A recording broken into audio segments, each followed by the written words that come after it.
Deus então me disse de imediato: eu não revelo mistérios para quem vive na corte visualizando o rei. Eu só revelo mistério para quem entra no seu quarto, fecha a porta e fica visualizando Jerusalém, fica visualizando as coisas dos céus, buscando as coisas de cima.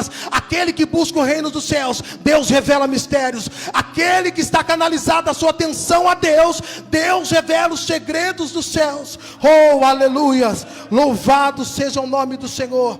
Quando eu abro a minha Bíblia no livro de Apocalipse, eu também dou de frente com o apóstolo João, preso, enclausurado na ilha de Patmos por amor do Evangelho. E a Bíblia vai dizer que o apóstolo João foi arrebatado em espírito. E uma pessoa, quando ela é arrebatada em espírito, ela fica inércia, ela fica estática. Aparentemente parece que ela está dormindo ou morta. Se Einstein ou algum desses cientistas estivesse lá, quando o apóstolo João acordasse, ele ia dizer, ia relatar as suas visões, ia dizer: João, não foi nada, é apenas fruto da sua imaginação, é apenas um desejo reprimido. Mas o apóstolo João vai escrever, vai redigir a visão que ele teve, e ele vai dizer no capítulo 1, do verso 2: eis, eu virei-me e vi quem falava comigo. E havia 7 candelabros de ouro, e no meio dos candelabros havia alguém semelhante ao ser humano, vestido uma túnica longa com uma faixa de ouro na altura do peito. A sua cabeça era branca como a lã e branca como a neve, e seus olhos eram como chamas de fogo, e seus pés parecidos como metal, como refinado, como havia saído de uma fornalha. E no meio, na sua mão direita, ele segurava 7 estrelas, e da sua boca saía uma espada afiada de 2 gumes. Seu rosto brilhava como o sol no seu fulgor. Quando eu vi, eu caí aos seus pés, como se estivesse morto. Então ele se pôs a mão à minha direita sobre mim e disse: não temas, eu sou o primeiro, eu sou o último, eu sou o que vive e foi morto, mas agora estou aqui vivo para todos sempre. Amém. Ele vive, ele vive. Irmão Wagner, o que você está tentando dizer? Deus está dizendo que se para o homem sonho é fruto da sua imaginação, você não pode tocar, você não pode viver. Deus está dizendo: vai tocar sim, você vai viver sim, você vai tocar sim, porque sonhos para Deus é desejo do coração de Deus que Ele revela aos seus santos acerca daquilo que Ele quer fazer. E nesta noite está no meio da igreja um Deus que realiza sonhos, que realiza projetos, que traz à existência aquilo que não existe. Se você crê, glorifica o nome dele nesta noite. Oh, aleluia, Santo Deus de Israel. Oh, aleluia, maravilhoso Deus. Oh, aleluia. Mas eu pergunto à igreja nesta noite: quanto vale o seu sonho? Até onde você iria pelo seu sonho? O que você está disposto a sacrificar pelo seu sonho? No texto que nós acabamos de ler, nós estamos diante de um impasse entre o sonho de uma mãe e as leis do homem, a lei judaica. Meus irmãos, nós estamos em pleno século 21, vivendo em um mundo totalmente globalizado, onde a sociedade mundial durante séculos tem passado por constantes mudanças. E uma das mudanças que tem mais chamado a atenção do ser humano é a inserção das mulheres no mercado de trabalho. Ao longo do tempo, as mulheres vêm reivindicando os seus direitos e vêm conquistando, como trabalhar com carteira assinada, o direito ao voto, entre tantos outros direitos. Há quem diga que o mérito é todo da mulher. De contrapartida, sim, houve um esforço, mas tudo só foi possível porque existe um Deus que se importa. Nós temos quase 50% das mulheres atuando no mercado de trabalho como empresárias, como gestores. Nós temos aqui uma grande referência, a nossa irmã Tati, esposa do nosso irmão Luiz Gaspar. Mas nem sempre foi assim.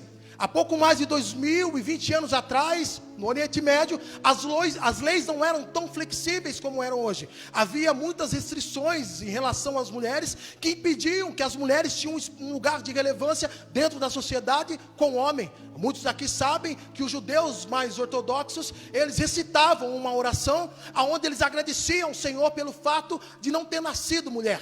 Se houvesse um culto na sinagoga e não houvesse nenhuma mulher e 10 varões judeus, o culto era iniciado. Mas se tivesse 100 mulheres e nenhum varão judeu, eles não iniciavam o culto. E quando iniciavam, elas ocupavam lugares secundários em outros lugares.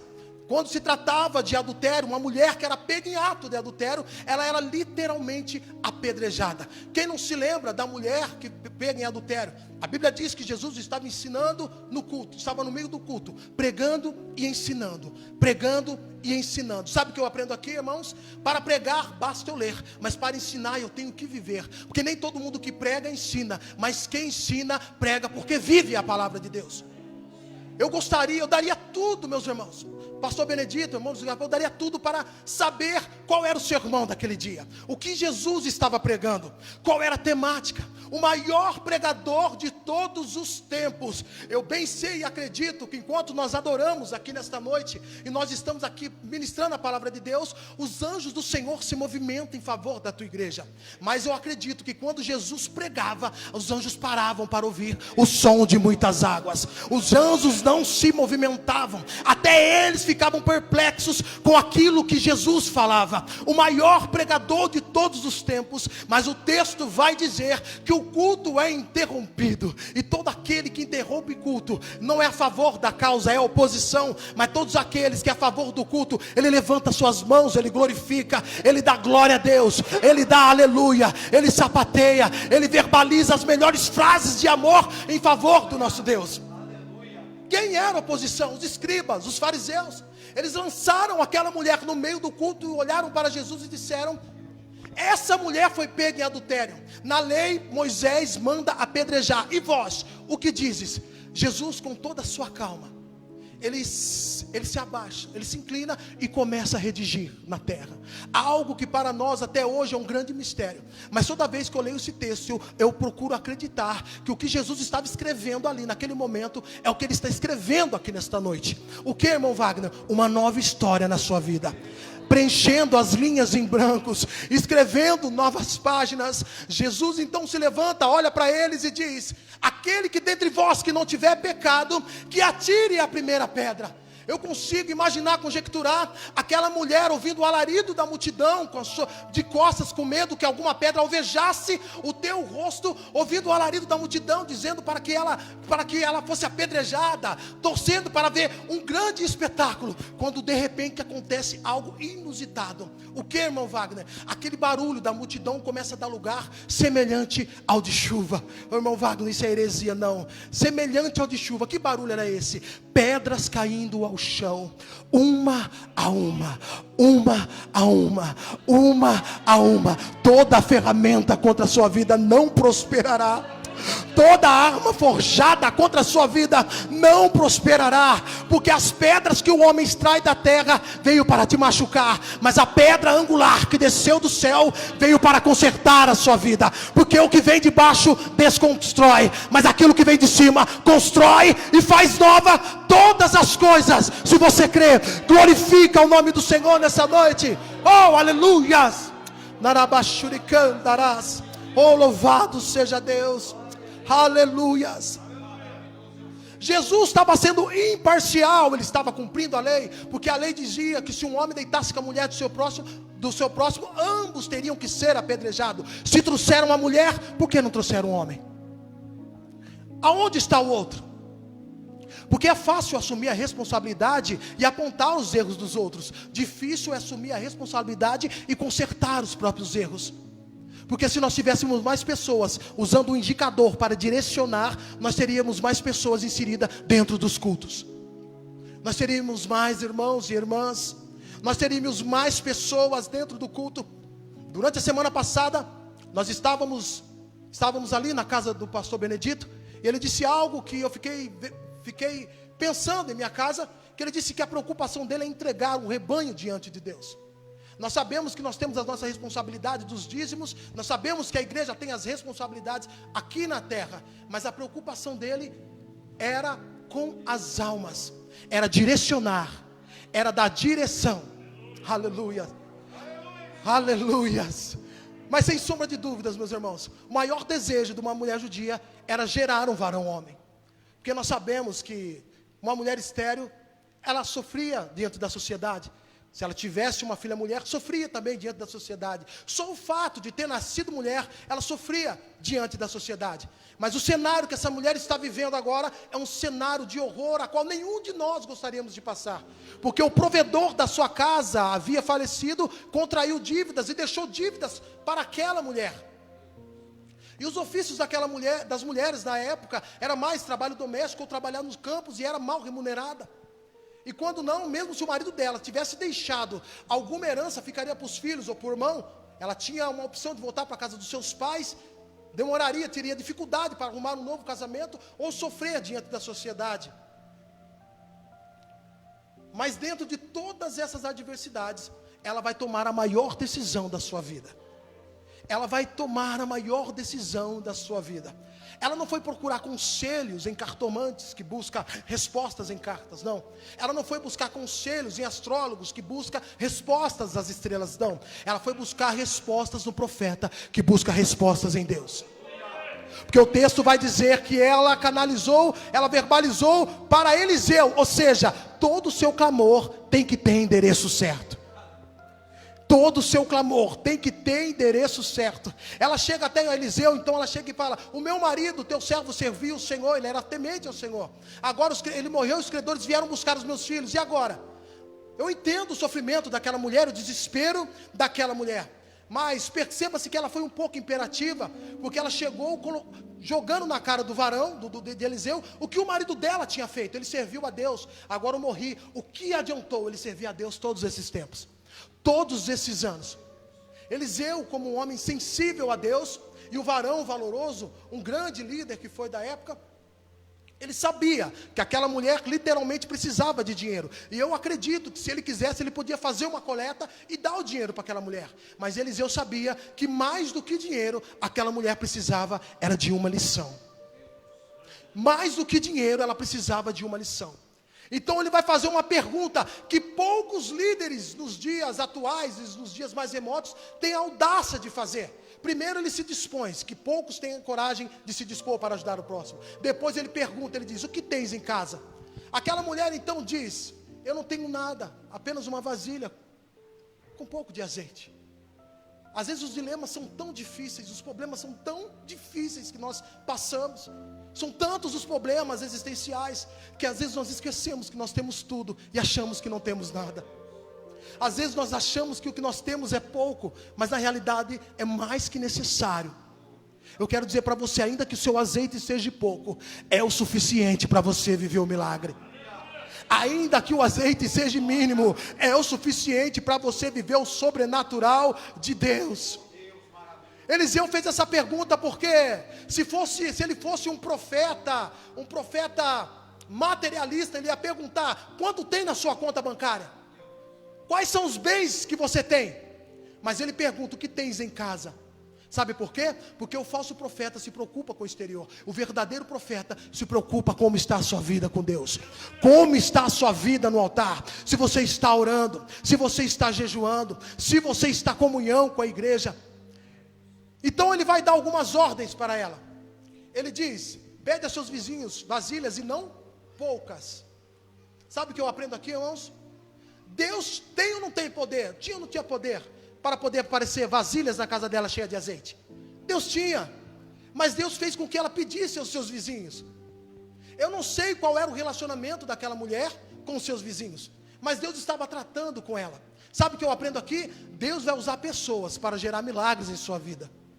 Deus vai usar pessoas para gerar milagres em sua vida. Mas antes que Deus use essas pessoas, de contrapartida, ela teve que se submeter e pedir ajuda. Imagina a vergonha que ela estava passando, ainda ter que pedir ajuda. Às vezes nós perdemos oportunidades por orgulho próprio. Às vezes nós perdemos oportunidades que Deus coloca em nossas vidas por orgulho, por não ir com a cara de fulano, por não ir com a cara de ciclano. E na realidade é ciclano que Deus vai usar para nos abençoar. É ciclano que vai levar o seu currículo. É ciclano que vai conversar com fulano. É ciclano que vai te ajudar. Então nós temos que ser humildes em chegar e falar: irmão Alex, me ajude, eu estou precisando. Irmão Luiz, ore por mim, eu estou precisando. Pastor Benedito, eu estou precisando de ajuda. Irmão Abel, eu estou precisando de ajuda. Pastor, eu estou precisando de ajuda. Isso é ser humilde. Outra coisa que eu aprendo aqui, que o Senhor nos ensina, é que o profeta diz para ela, e fecha a porta, entre com seus filhos e fecha a porta. Deus está dizendo, sabe o que é para a igreja? Ainda que eu use pessoas para te abençoar, lembre-se que o milagre é para você. Saiba gerenciar aquilo que Deus vai colocar em suas mãos. Ainda que você possa ajudar pessoas, o milagre é seu. Você não vai dever nada para ninguém, porque quem vai gerar o milagre é Deus. Aleluia, glória a Deus. Então começa toda a movimentação dentro daquela casa. E o azeite começa a se encher, as vasilhas começam a se encher. Aí a mãe ela vai dizer para o seu filho: separe as cheias das vazias. Separe as cheias. Separe as cheias. Sabe o que eu aprendo aqui, presbítero Luiz? Deus só separa quem está cheio. Deus só separa quem está cheio. Mas Deus é parcial? Não, não é parcial. Deus valoriza o esforço, porque se está cheio, é porque está buscando. Se está cheio, é porque está se dedicando. Se está cheio, é porque vem nos ensaios. Se está cheio, é porque ora nas madrugadas. Se está cheio, é porque tem orado. O capítulo 4, ela manda separar quem está cheio. Mas e aquelas que estavam vazias? Calma, para aquelas que estavam vazias, existe um capítulo número 6. Oh, aleluias. Porque no capítulo 6 vai dizer que todas se encheram. Todas se encheram. Mas o que fez as outras se encher? Porque elas não saíram da posição. Elas não saíram da posição. Isso aqui é espiritual, amados. Elas não saíram da posição. Às vezes você está vindo tempos na igreja: Senhor, mas eu não novo. Às vezes eu não tenho oportunidade. Eu não consigo tocar um violão. Eu tenho buscado, eu tenho orado. Calma, Deus está enchendo. Calma, ainda existe um capítulo número 6 para você. Calma, calma. Às vezes Satanás quer nos acusar. Quer falar: faz tanto tempo que você está indo. Você ainda nem pregou. Irmão, calma, a partir de hoje você vai dizer para Satanás: eu posso estar com um pouco de azeite, mas ainda eu estou na casa. Eu posso estar com um pouco de azeite, mas ainda eu estou dentro da casa. Porque se eu estou dentro da casa, há grande possibilidade de eu se encher. Porque é melhor com um pouco de azeite aqui dentro do que vazio lá fora e ser pisoteado por Satanás. Porque no capítulo 6 Deus vai te encher. E quando Deus te encher, Deus vai te colocar com aquelas que estavam cheias. Sabe o que Deus está dizendo?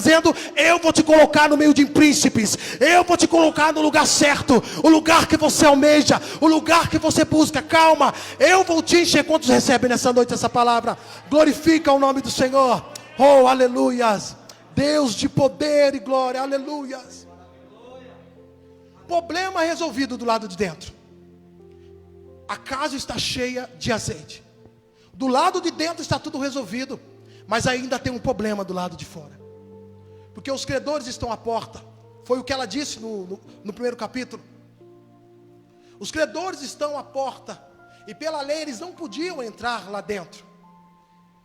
Mas existe algo a mais que impediu o acesso deles entrarem dentro da casa. O que, irmão Wagner? A porta estava fechada. A porta estava fechada. O azeite está cheio lá dentro, mas a porta não permitia que eles entravam. Jesus disse: eu sou a porta. Se tem azeite do lado de dentro, a porta não deixa quem está do lado de fora roubar seus sonhos. Se tem azeite do lado de dentro, ninguém vai entrar lá dentro da sua casa e saquear. Porque se tem azeite, os anjos de Deus acampam ao seu redor. Se tem azeite, Jesus não deixa seus sonhos morrerem. Se tem azeite, ninguém vai impedir os projetos de Deus. Se tem azeite, Jesus diz: eu sou a porta. E ninguém vai impedir os meus planos na sua vida. Ninguém vai impedir os planos, os projetos de Deus para a sua vida. Recebe esta palavra em nome de Jesus. Glória a Deus. Já estou finalizando, irmãos. Ela então vai até o profeta. Eu acredito que quando ela foi até o profeta, ela deixou os seus filhos dentro da sua casa. Como os credores não podiam entrar, ela foi buscar o profeta e disse. O profeta então diz a seguinte ordem para ela. Seguinte ordem: vende, paga suas dívidas e viva do resto. Pague as suas dívidas e viva do resto. Pagar dívidas, problemas externos. Viver, problema interno. Para que você viva plenamente uma vida de paz, você tem que encher azeite dentro da casa. E para que os problemas de fora sejam solucionados, primeiro você tem que resolver os problemas do lado de dentro. Porque se enquanto os problemas internos não forem resolvidos, você não vai conseguir resolver os problemas do lado de fora. O que Deus está fazendo? O que Deus está dizendo para nós essa noite? É momento de mudar alguns hábitos. É momento de tomar algumas decisões corretas. Porque o azeite simboliza o Espírito Santo. Eliseu primeiro resolveu o problema do lado de dentro. Porque o Espírito Santo nos convence do pecado, da justiça e do juízo e nos dá o senso de responsabilidade. Ou seja, quem tem o Espírito Santo paga suas contas. Quem tem o Espírito Santo não cai em adultério. Quem tem o Espírito Santo ora, busca, não desobedece pastor, anda com conformidade com a lei do Senhor. Quem não tem o Espírito Santo não paga, deve, fuma, cheira, se prostitua e vive uma vida desregrada. O Senhor sabia que se não resolvesse o problema do azeite, aquela mulher poderia contrair dívida. Porque quem tem o Espírito Santo sabe gerenciar suas finanças. Quem tem o Espírito Santo sabe gerenciar o seu casamento. Quem tem o Espírito Santo sabe gerenciar. Quem tem o Espírito Santo é um bom gestor. Quantos aqui querem ser um bom gestor? Quantos aqui querem ser um bom gestor? Deus vai levantar gestores aqui nesta noite. Eu não sei qual área que você precisa aprender a gerenciar, que está desordenada na sua vida, mas Deus está dizendo nessa noite: eu vou levantar gestores. A partir de hoje você vai tomar decisões certas. A partir de hoje você vai tomar decisões corretas. A partir de hoje eu vou colocar as coisas no lugar. Aleluia. Sabe por que essa mulher teve êxito? Estou finalizando. Primeiro, ela foi buscar resposta no lugar certo. Ela procurou um homem de Deus. Segundo, ela obedeceu às orientações do homem de Deus. Porque tem gente que procura o homem de Deus, mas o homem verdadeiro, o homem de Deus, fala o que nós precisamos ouvir. E nem todo mundo quer aceitar o que nós precisamos ouvir. Às vezes eu posso chegar no irmão Alex, ele pode me dar um conselho, eu virar as costas e dizer: esse irmão está louco. Como eu fiz na época que eu vivia no mundo, quando eu estava afastado dos caminhos do Senhor. Os irmãos chegavam, falavam comigo: esse irmão está louco, esse irmão está louco, esse irmão está louco. Paguei o preço por isso. Segundo, ela obedeceu às ordenanças. Terceiro, ela soube gerenciar o que Deus colocou na mão dela. Ela vendeu o azeite e viveu do resto. Então, para que você tenha êxito, para que você viva o milagre de Deus, primeiro, procure a pessoa certa, o homem de Deus. Segundo, obedeça às instruções. Terceiro, saiba gerenciar aquilo que Deus vai colocar em suas mãos. O tema dessa mensagem é: hoje não. Mas como assim, irmão Wagner? O credor bate para buscar os seus sonhos, e você vai dizer: hoje não. Hoje não. Hoje não. Sabe por quê? Porque ainda tem azeite. Aleluias. Porque ainda tem azeite. Ainda tem azeite. O credor bateu achando que ia levar o sonho daquela mulher. Ele bateu, achou que ia saquear o sonho daquela mulher. Mas quando ele abriu, ele teve uma surpresa. O quê? Ele viu a casa em ordem. Ele viu que tudo estava em ordem. Ele viu que tudo estava no jeito para pagar a dívida. Quantos quem nessa palavra glorifica o Senhor em nome de Jesus? Aleluias. Glória a Deus. Amados, eu quero agradecer ao Senhor por essa rica oportunidade. Quero agradecer ao pastor Benedito mais uma vez, presbítero Luiz. O presbítero Luiz é uma grande referência para mim, como ministro, como homem de Deus. A nossa amizade tem crescido dia após dia, mesmo nós não tendo uma convivência sempre diária, mas é o que eu sempre digo em casa: nós não precisamos estar perto todo o tempo para gerar bons amigos. E todos os dias aqui, já fazem 7 meses, né, pastor? Deus tem me preparado, me colocado no meio de príncipes, amigos leais, amigos de Deus. O irmão Alan também estiver assistindo. Deus abençoe, ama a sua vida. Agradeço a oportunidade em nome de Jesus. Aplauda o nome do Senhor, igreja.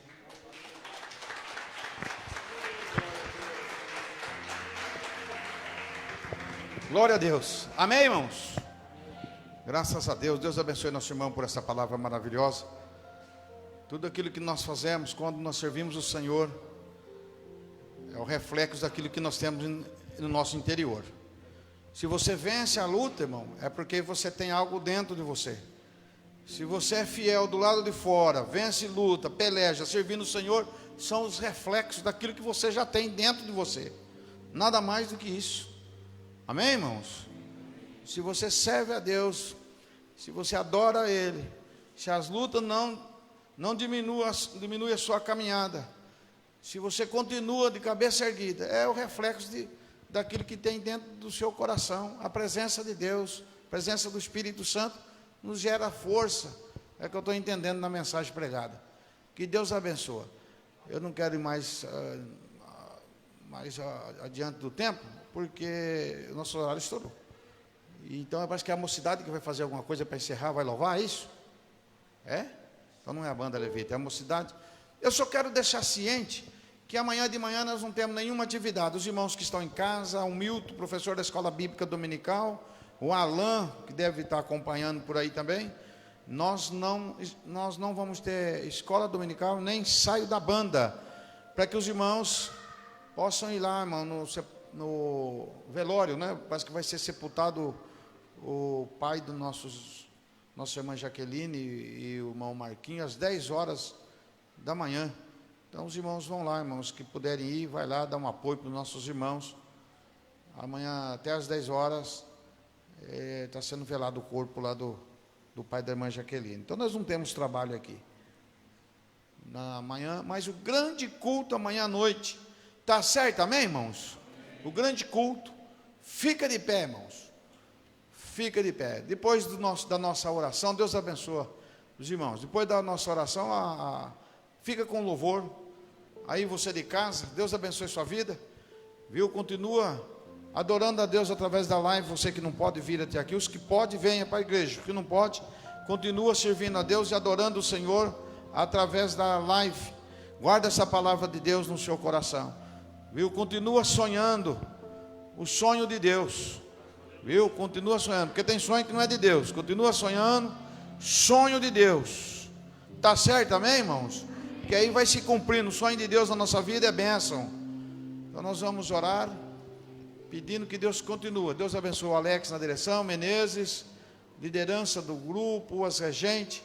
Deus abençoe a vida dos nossos irmãos que têm trabalhado incansavelmente. Ora, eterno Deus Pai, te louvamos, te agradecemos, Senhor, pelos benefícios que temos alcançado, pela tua presença, pela tua palavra que foi anunciada aqui nesta noite. Senhor, peço que o Senhor abençoe, ó Pai, ó eterno Deus, a tua igreja que não está presente, Senhor, mas que estão cultuando o Senhor, ó Pai, ó Deus, nos seus lares através da live. Abençoa cada família, cada um dos teus filhos, Pai, que as tuas mãos possam estar em favor deles, e os presentes aqui que possam voltar para a tua casa, agraciado, Senhor, ó Deus, da tua bondade, do teu amor, Pai, nos concede graça para que nós possamos prosseguir. Nos despede, Senhor, ó Deus, debaixo da tua paz. Você pode dizer amém, irmãos? Amém. Pai do Senhor para os irmãos, dá uma aperto de mão se quiser, se não quiser, fica assim mesmo.